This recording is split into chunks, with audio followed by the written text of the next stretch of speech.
All right, so starting us off, I know a lot of this inventory is going to be new to you guys. We're going to go ahead and go through some of this stuff and pick out some interesting firearms that we think you might find pretty unique or pretty cool. So kind of give you guys sort of the behind-the-counter shopping experience virtually, if you will. So Randy, what is some cool, eye-catching stuff that we've gotten in lately? How about the M1A SOCOM 16? Okay, so the M1A SOCOM 16, we actually just got in from our website yesterday. We got it out of the box and on the wall. The M1A is a Bob Reese sort of configuration or sort of brainchild from Springfield Armory out of Illinois. They started with these as a way of transitioning into a civilian legal M14 rifle. Of course, the original M14s were select fire.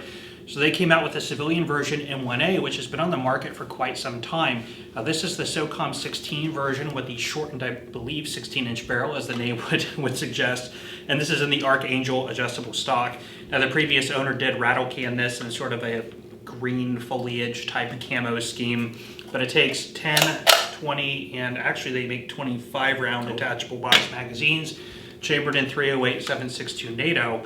Really cool firearms. So if you don't get if you get a chance to take a look at an M1A in the standard or the national match configuration, the SOCOM version, the tanker versions, really cool and unique firearms. All right, let's keep looking. The Chris Factory you guys saw in an unboxing video.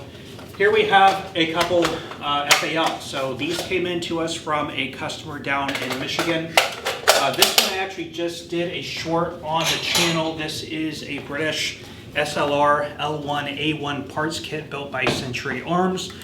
The original ones came in on Imbel receivers, but this one is actually a US made receiver. These sort of had a reputation of kind of 50-50, if you will. Some of them worked really well, some of them didn't, like a lot of the things that Century Arms had manufactured.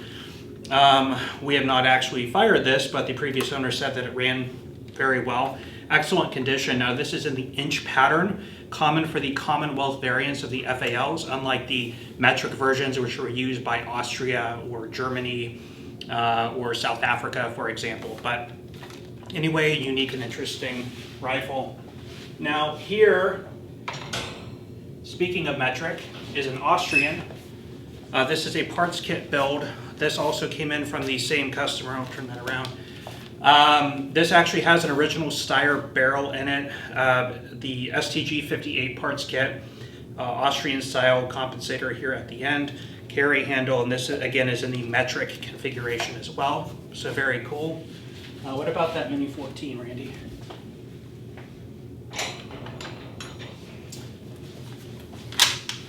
This is a beautiful woodstock blued Mini 14. It was actually manufactured in 1983. Came in, I question if it was even been fired or not, Chris. It looks so clean. Has its original factory box. You just don't see Mini 14s from 1983 in this kind of shape. I mean, obviously it's just been put away and never taken out. Coming on down, we have a couple AKs. This is the Radom from Poland, and this one here is a Century Arms Visca, which hit the market about 5 or so years ago. Ruger PC carbine, Kel-Tec Sub 2000. Coming down, this is actually a personal favorite of mine. This is a Marlin Golden 39A. In my opinion, this is one of the finest 22 rifles ever manufactured. This one is actually JM. Yeah, there it is, JM stamped on the barrel, so you know it's authentic. Marlin 39As. I actually have an original 39 octagonal barrel that was my wife's grandfather's. My wife's dad actually gave it to my son, and when he turns, see, not till you're 12, son. Not till you're 12. When he's a little bit more mature, we'll take him out on the range, and that'll be the first rifle that he ever shoots. But if you guys have never taken a look at a Marlin 39A, really cool, interesting firearms. This is kind of unique. This is a Webley and Scott Exocet. It's very interesting, very precision, 22 long rifle. The bolt throws 90 degrees, very short stroke. It has a stainless steel carbon fiber shrouded threaded barrel for a compensator. There's very few of these in the US. When I went to research this to buy it, and I was trying to figure out what the value of it was, I actually had on a website, all the writing was in German, but I converted euros to dollars to even figure out what the value of this was. So at a very good price point, extremely precision rifle, very few of these even in the United States. Very unique. And then over here we have a series of Mossberg & Sons semi-automatic and bolt-action rifles. Now these came into us as a single collection from a really good customer of ours. I won't go through each one individually. I've actually talked about these at length on the weekly used gun review videos, but they are fantastic bolt-action rifles. They are very accurate. Now what we also have in this collection were a couple of United States trainers. So in World War II, the United States did procure several of these Mossberg & Sons bolt-action rifles for training purposes. So occasionally you can find them with United States property marks on them, and we actually have a couple of those with that too. So that's actually really, really cool. And the top one is actually U.S. property mark. Yeah, there it is. So this one here actually is United States property mark, but it has been drilled and tapped, and an aftermarket scope has been added, and I'm pretty sure this is not original too. Right. So very, very cool. You guys saw this one in an unboxing video. This is a Century Arms PW87 import made in China based off of the 1887 Winchester design, like seen in Terminator.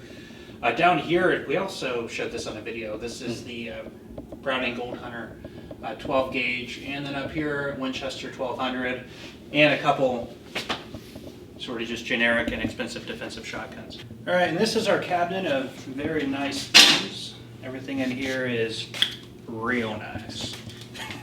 This is a Colt Python 357, made in the 1990s, about 1994, I think is what we determined. I believe so. Not yes. on the tag.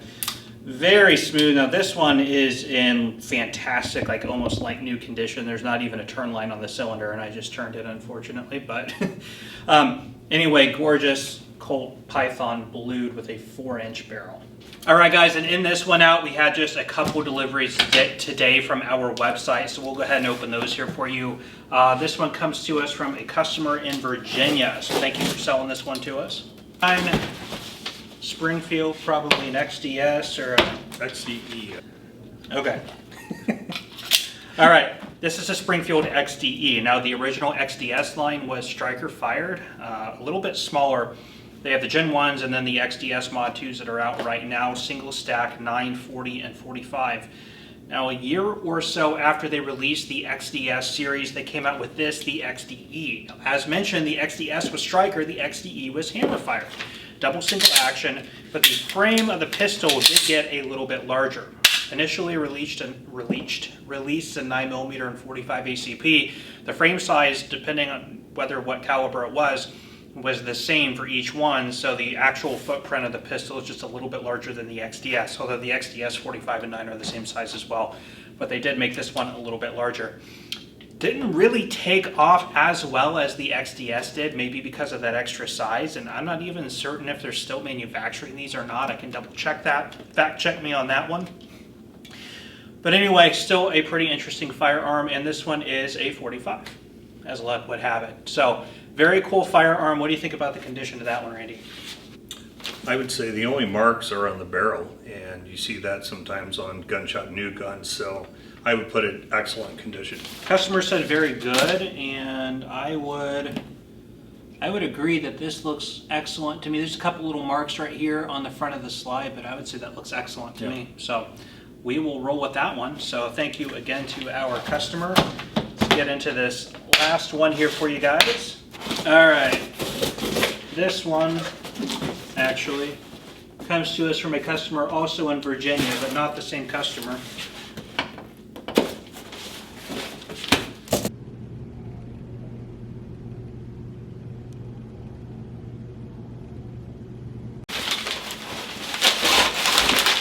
There's several in here.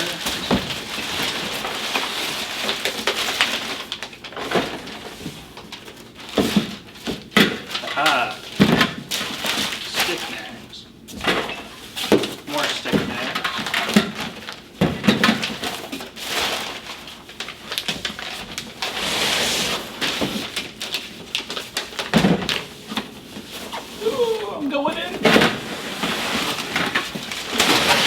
going in with you. I'm going in alone. Okay. Lose the box. Ran out of hands for right. Do the Glock 19. Because that's the way we roll.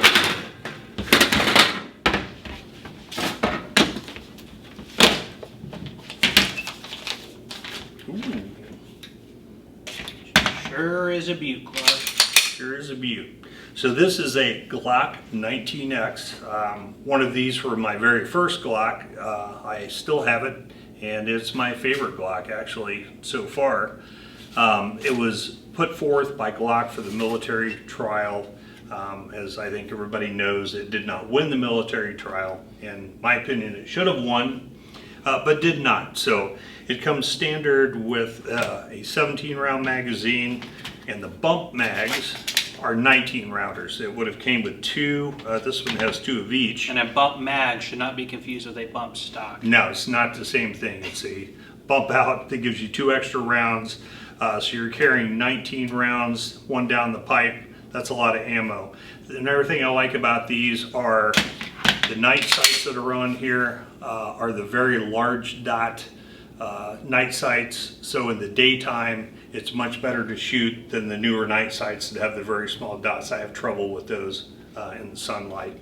But I mean, I don't know what else to say about it. It's if you're going to have one Glock, in my opinion, this would be the one I would have if I could only have one. The one Glock to rule them all, and most importantly, 19X, X being the crossover between the Glock 19 and 17. It's got a Glock 19 slide, Glock 17 frame, just like on the Glock Model 45, not to be confused with the caliber, which is also a 19 slide and a 17 frame. Apparently, I have heard through the grapevine that Glock is coming out with the inverted version, which would be a 17 slide on a 19 frame, but I have yet to see that, just what I've heard through the grapevine. So, next up we have one of these guys. These I'm sure many of you have seen around. This is the Stribog SP9A1, made in Slovenia, if I'm not mistaken. Slovakia. I always get Slovenia and Slovakia mixed up, don't know why. They do sound similar. And I am uncultured. It used to be Czechoslovakia, now it's Slovakia and Czech Republic. Right. Okay. This does have a sight mark. I don't know which one. This actually probably is an R-spec. It looks like an R-spec. Did it go green? It feels like an R-spec. Yes, it did. So okay, it's an R-spec. Okay, so sight mark R-spec. These are about $100 optic. They actually are really good quality, and they do carry a lifetime warranty. So I like sight mark products. It has the infamous pistol brace SB-A3 from SB Tactical, which goes right onto the back, and then the back plate that's currently on there. These are really good pistol caliber carbines or PDWs or just standard pistols if you want it in that configuration. Great, host, if you will, for an SBR if you want to go the NFA route. But these are not super expensive, well under $1,000, especially if you find them used, compared to the Scorpions and the other things that are out there that are like it on the market. But a lot of people do like these. These have gained a lot of popularity, and they're kind of everywhere on the market. We see a ton of these things come in. What do you think about the condition of that one? I would say very good on this. Yeah, there's a couple little handling marks here in the finish. I would also rate that very good. What did customer say? And the customer says, customer says very good. Okay. So there again, we're fine. We're 2 for 2 there. How does it go in the box? How does it go in the box? So this is the FN57. Fires the 5.7 by 2.8, very high velocity cartridge, capable of certain rounds of penetrating level 3 body armor. It's carried in Europe by, I know, police. I'm not sure if it has any military use or not. Well, the round was first developed for the P90 little submachine gun, if you will, that has the weird stick mags that go on top of the firearm. Designed by FN, the round designed by FN. FN came out with this handgun to use the same round, the 5.7 by 28 millimeter. This has been out on the market for probably 10 to 12 years now at this point. Was really the only player in the 5.7 cartridge that with the P90 and the civilian P90S And then other companies have since come out with 5.7 pistols and carbines as well, like Ruger being the most popular with the Ruger 57 pistol. Now Palmetto State Armory has a brand new pistol in 5.7.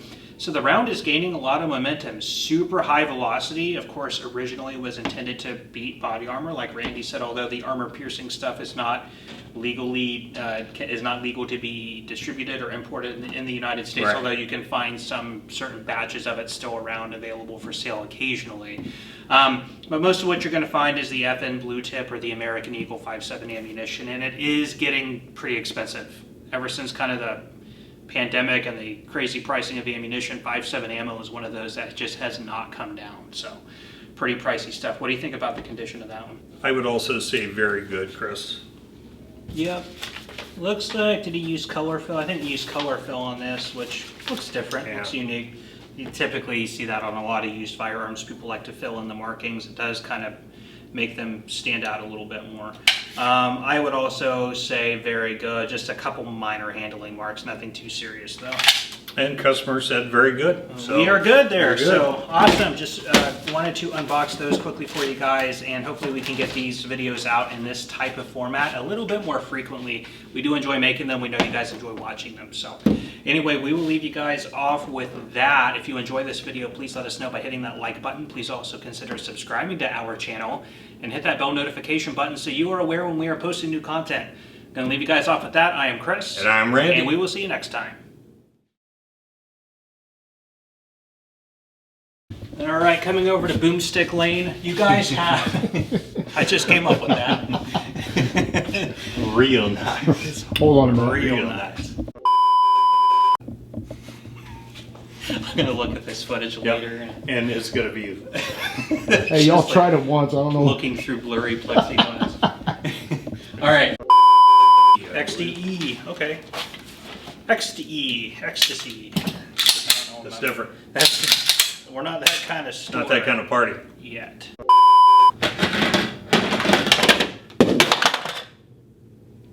I gotta buy it now. So this gun is now off the market.